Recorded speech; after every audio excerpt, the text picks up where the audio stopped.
I am fairly sure will be a UWF Hall of Famer, 2024 D2 Player of the Year, Darrien McDowell. And what do you think about the D1 move? Your school's Oh going yeah, D1. and they are. It's actually I'm kind of both sides of it. Like I love it for them and I hate it for them because I wanted to go D1. So I mean I hate that for it, but I love that they're getting this school out to a D1 because the whole program's a nice program and they're all sports are good. Yeah. Yeah. Yeah, now you keep up with the program. A question, because I keep hearing people talk about how if UWF is D1, then the high school athlete will be more the better high. So, and you were an athlete that could have done both. You had some issues. So, would you have thought more highly of UWF in the recruiting process if they were D1? Uh, Actually, yes, I would. Um, but the I didn't care what UW was. I didn't care what UWF was, D2 or D1. My main my main priority was my family. So I mean, I stayed home through my whole life. Yeah. Uh, and I was just talking to my mom and dad, and I had some D1 scouts come for me and all this and that. And UWF was the first school after JUCO to reach out to me, and they loved me. I knew Mike Jeffcoat. I played with Trent Jeffcoat a lot when we were little, so we've talked a lot, and that was just the best fit for me. Right. You're real fond of Jeff Coat? Yeah, I love Jeffcoat as a coach, but Jeffcoat was one of the coaches that kept me on track. Right. He kept you on track. So, that Mhm. sounds like it's more than baseball. It's way more than baseball. Coach Jeffcoat was like a father to all of us. He would get on us when we made mistakes and get happy for us when stuff went our way. It's just how it works. Welcome to Surrounded by Sports. I'm here with Tate and UWF product, Darrien McDowell. Darrien, first of all, how are you doing? I'm doing great. How are you doing? Man, I am excited. I am Yeah. excited. When I told my dad who I was talking to today, he was like, you're my sister and her daughter are excited because they get into the bananas. They Wow. think, so it's kind of cool how the Savannah Bananas, that league, the organization, your firefighters, the party animals, how they have transcended normal baseball fans or classic baseball fans and have Yeah. brought new people into the sport. You know what I mean? Yes, sir. Yeah. Yeah, it's exciting. I'm excited for me to get to talk to you. I appreciate you coming on the show. Um, real quick though, you are the owner of probably the greatest baseball season in UWF history. Oh yeah. UWF was great for me. Zach Stokes this year was going crazy though. I like that. You're following them? Yeah, I follow him a little bit still. Yeah, yeah. They're gonna. I think they get to host a regional. Yeah, they're hosting. Yeah, they're hosting at UWF this year. Right. How great is that? That's good. My freshman year we hosted there, and it was great. We didn't have to worry about travel or anything. Just get ready to go. Yeah, is that a huge advantage? I went. It's a advantage here and there. I mean, you're hosting a regional. You got stuff to take care of. You got to do everything and just go out there and play. But when you're away, you're like, yeah, we're about to take over. I mean, no, it is. There's a lot of excitement when you're on the road, right? You get to try to take something from somebody else, that kind Yeah, of yeah, thing. yeah. And you're trying to defend yours when they come to yours. You know what I mean? Yeah, Yeah. yeah. Cool, cool. Okay, so we're going to talk about UWF. We're going to talk about Tate a little bit. We're going to talk about the firefighters and what Darrien is doing now, and we're going to do all of that, and we're going to talk about TikTok, right? Okay. Right. Yes, sir. We're going to talk about all that and more after Yeah. this. Uh-huh. You are watching Surrounded by Sports, a podcast hosted by Kevin Perkins. This show emphasizes how sports and life intersect while showcasing the Gulf Coast. And now, Surrounded by Sports. Welcome back, folks. I am here with Darrien McDowell, and were you a Pensacola guy always? Yeah, Born I was born and raised in Pensacola, yes, sir. Cantonment or Um, I was on the west side of Pensacola till about nine years old, and then we moved in Cantonment when I was around 9.5, 10 years old. Cantonment's a pretty big baseball area. Yeah, yes, sir. Did you play a lot of sports when you were growing up, or Yeah, I was a three-sport athlete, so I played football, basketball, baseball my whole life until I got to high school. that's when you decided to pretty much focus on baseball? Yes, sir. What went into that? Would you just Um, you're really good at it? Was that I appreciate it, but I mean, football was probably my second sport, I would say. I just try to stay in shape with all of it. So throughout the whole year, just stay active and ready to play baseball. But baseball was always my number one priority. right? Right. I guess Mhm.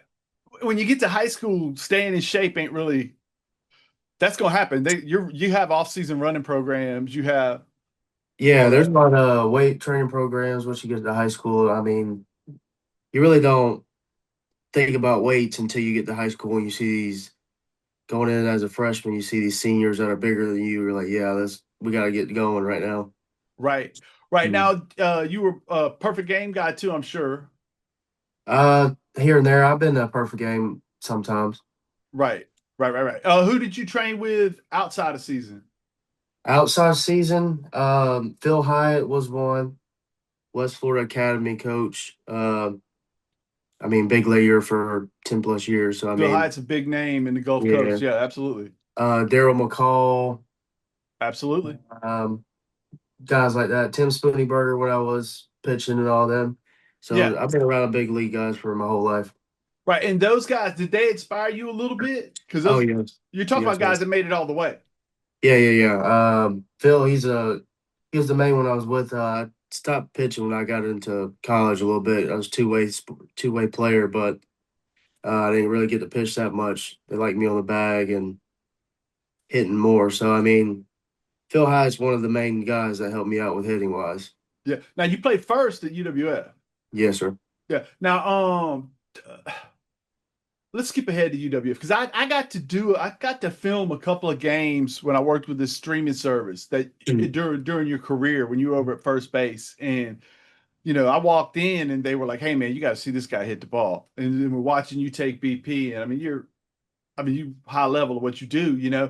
So at what point did when you were at UWF, how much was the influence on you? Was Jeff Coat? How much of your swing and all that was kind of already established with Jernigan at Tate and all? What were the tweaks?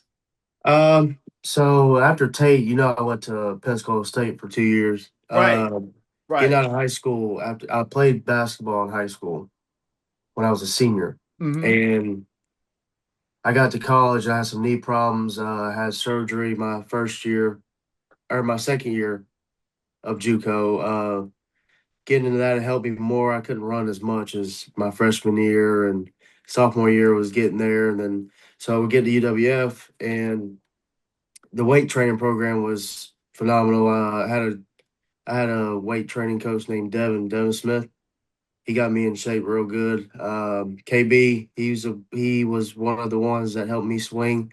He's like, yeah, you're a big guy. You don't need to do all too much. Just throw your hands at it. And I mean, I didn't believe him at first, but as soon as I got in with him and Phil and them working with me, it worked.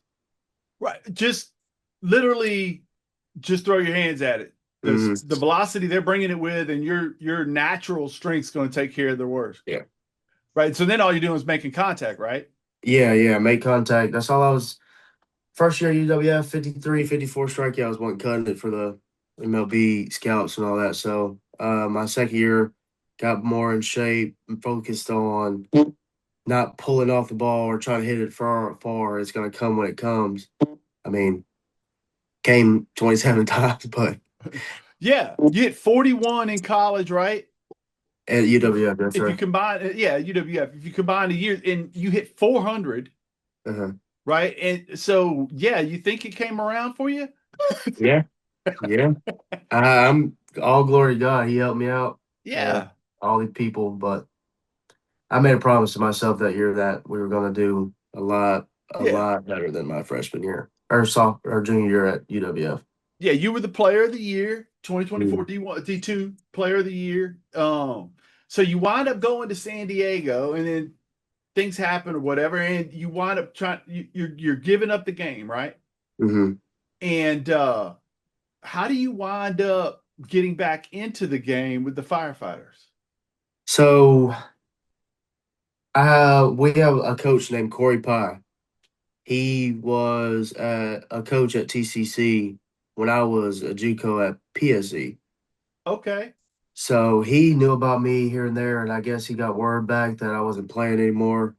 I got a call one day at work. I was at work. We're about to go cut grass and all this, and he calls me, and I was like, "Who is this?" And he said, "Corey Pye from TCC coach. I want you to come try out for Savannah Banana Ball."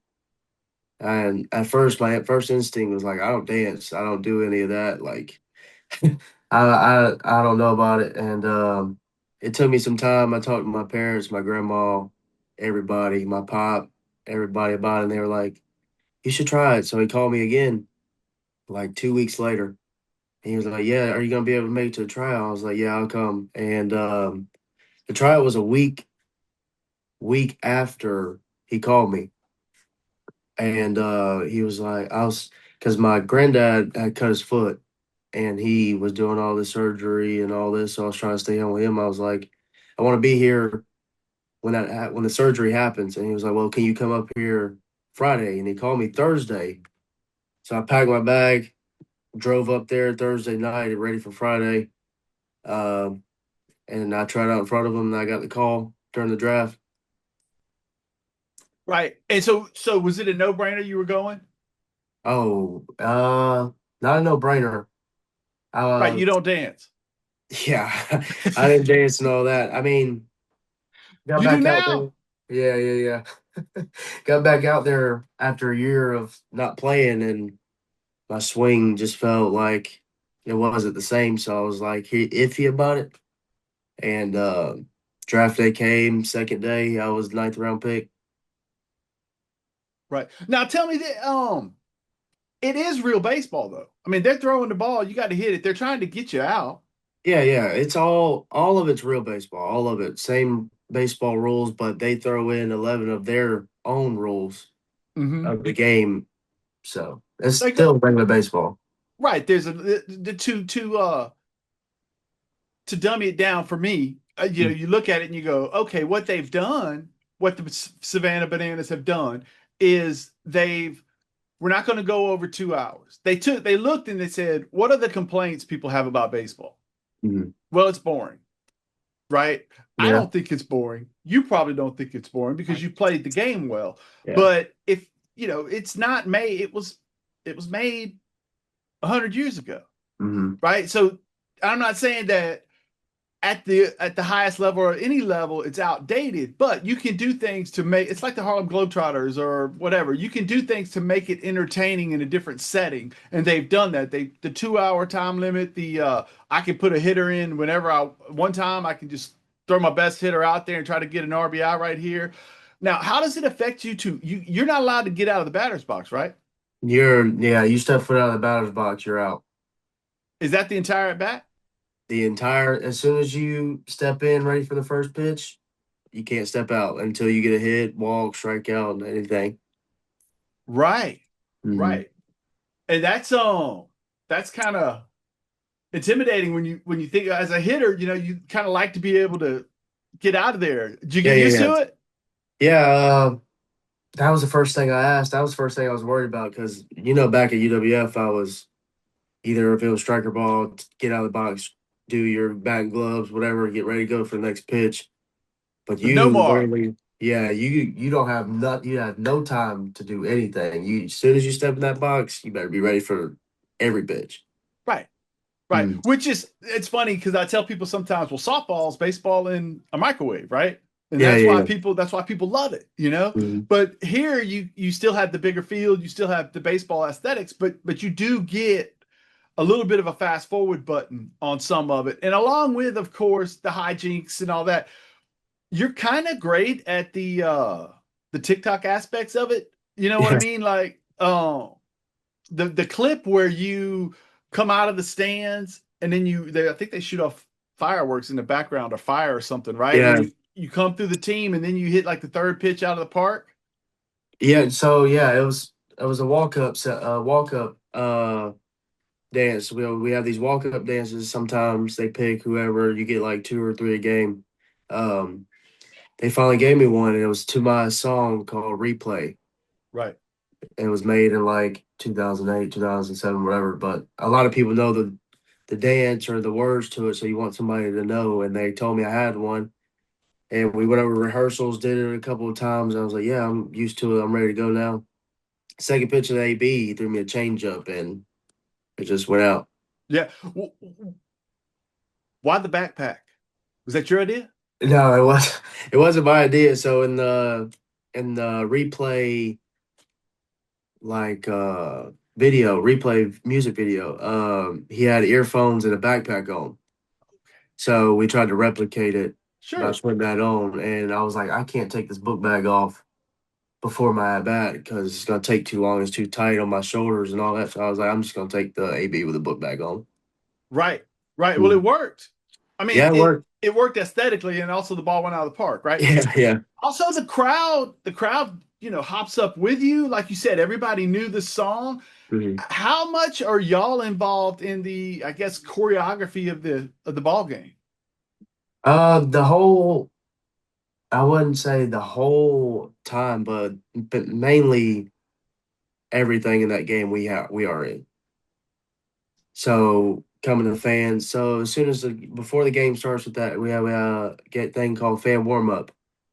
Uh, we choose a little girl, or they choose a little girl to come out there do fan warm ups and exercise, move your body around, and we are with them while they do that. So as soon as that starts, and then it keeps going, keeps rolling something after the next.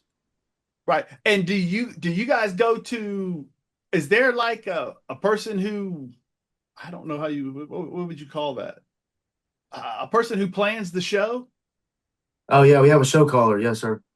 Okay, and you guys go to them beforehand with ideas, and they match that up, or Yeah, so we have this thing we put our ideas, and whatever ideas have more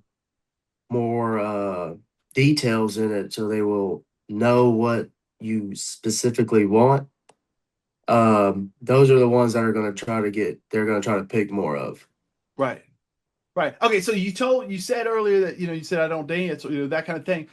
So where did the because when I see you do the TikTok, or when I see all of you guys, when you wind up doing like you're in a row, kind of like line dancing, where does the performance come from? Because you are natural at performing.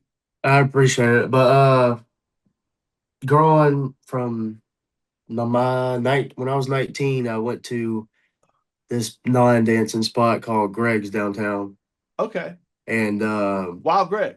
yeah, yeah. Yeah, So we went down there one time, and I was like, this looks hard. All this stuff looks hard and all this. And I had somebody teaching me all of them. I was like, okay, once you get to know all this and that, you get a hang of it.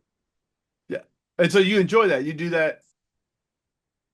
Did you frequently go to places like that? Like that's something Not all the time, but like say we won a weekend when we were at UWF or PSC, we were like, yeah, let's go downtown and just have fun and yeah. celebrate. Yeah. Yeah, well, okay, and you're young. You're part of Mm. this generation that kind of grew up with a phone in your hand, Yeah. and so the when did you start doing dance and TikTok videos? And because when I scroll through your social media, it's fun, Yeah. Yeah. So we started. I have two friends that grew up with me for my whole life, kinda. It was Valerio Christopher and Grant Gill. So one day we are like, "Oh, this new app came out. Let's see what it's about." And we were just having fun doing stupid stuff, and like just blew up out of every. Like my friend Valerio, he got like 450K followers on TikTok, and Grant got like 100 and something. I started doing it, and I started blowing up, and I was like, I don't got time for this. Like it's boring now. Yeah. So I just stopped doing that. But now getting back into it, it's fun. Right. Well, Yeah. I do think okay, so we're I tell you what, let's get a break and then we'll come back and we'll go with the idea that's tossed around in my head because we are the sum of our parts, some playing, some not. You know what I Yeah. mean? And we'll take a break. We'll come right back. Yes, sir. Thank you for watching Surrounded by Sports. Thank you to our sponsors, Warren Averett Accounting, Faust Builders, McCory Homes, DNS Enterprises, Coastal Landscaping and Maintenance, MEG Financial, Campbell Football Evaluations, and Sidelines on Pensacola Beach. These guys have helped me to chase knowledge wherever I can find it by giving me the kind of support that allows me to do these things. It is fantastic, the journey I've gotten to go on, in huge part to the suggestions of these folks and the ability for them to step in and help me get this done. So thank you again. Appreciate you watching, and back to the show.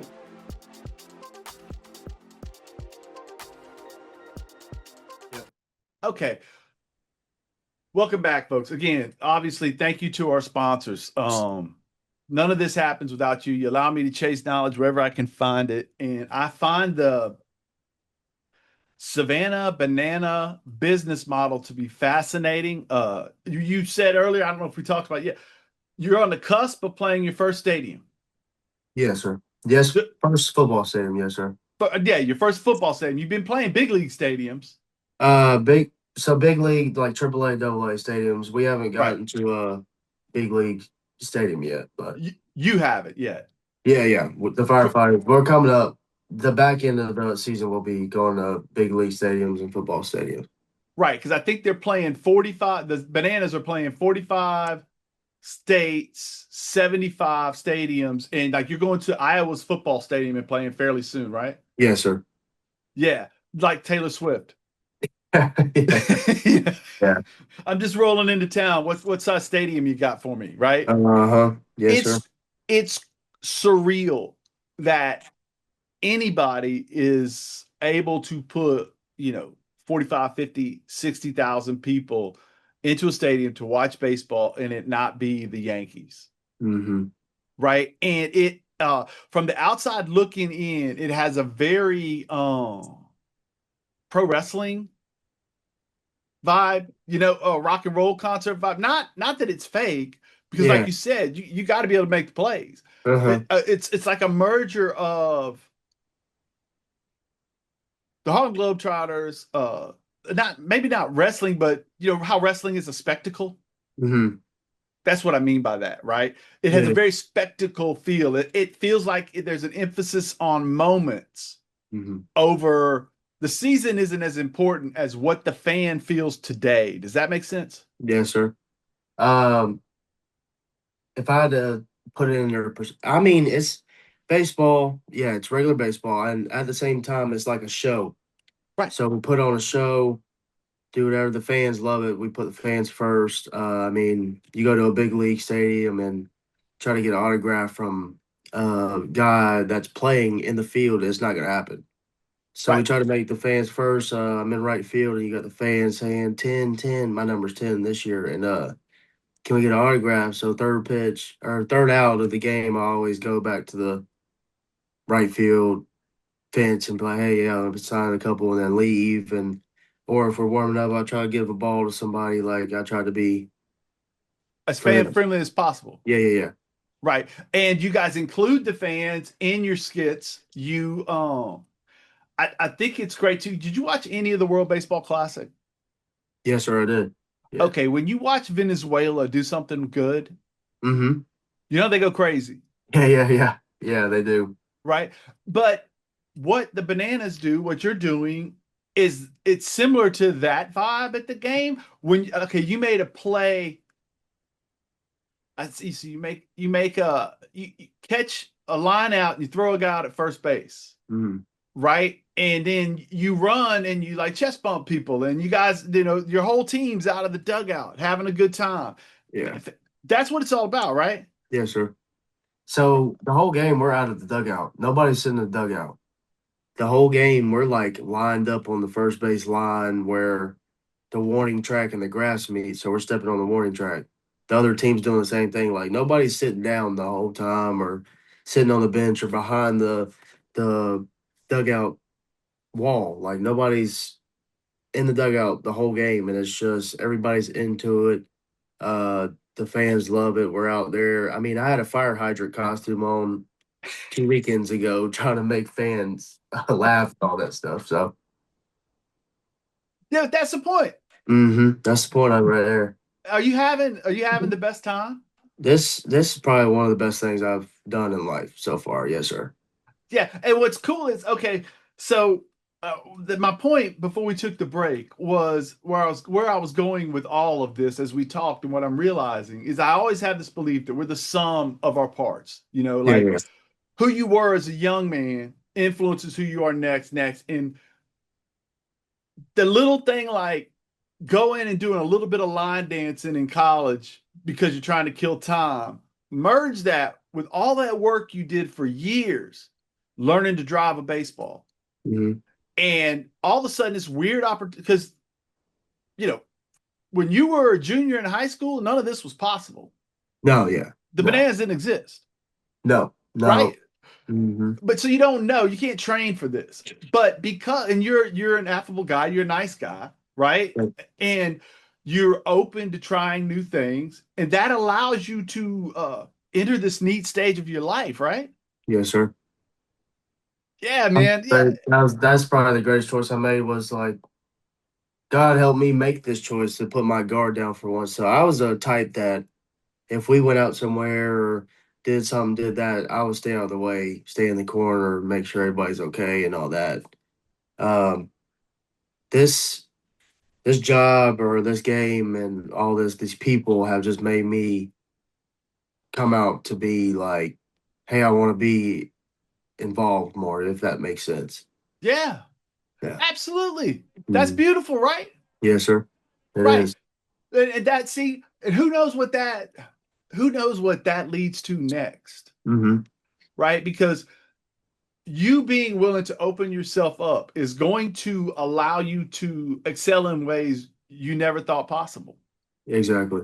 All that because you answered the phone one day, right? Yes, sir. From an Man, unknown number. I usually don't answer unknown numbers, but it was a good one to answer. you're right. You're right. Hey, thank you so much for giving me your time. Yes, sir. I appreciate you. I appreciate you, man. I appreciate you. And I hope, look, if it's okay with you, I would love to talk to you going throughout the season and see what your experience was like, even if we just do little short things here and there. Yeah, Because yeah. I would love to find out what it's like to hit a ball through a goalpost. I'll probably have some more stories for you later on. So yeah, we can keep in touch. Thank you so much, man. I Yes, sir. appreciate you, folks. All right. This has been Surrounded by Sports. That's Darrien McDowell, and he is living his best life right now. Yes, sir. Let's do it. Let's Keep do it. going. Yes, sir. Take care, folks.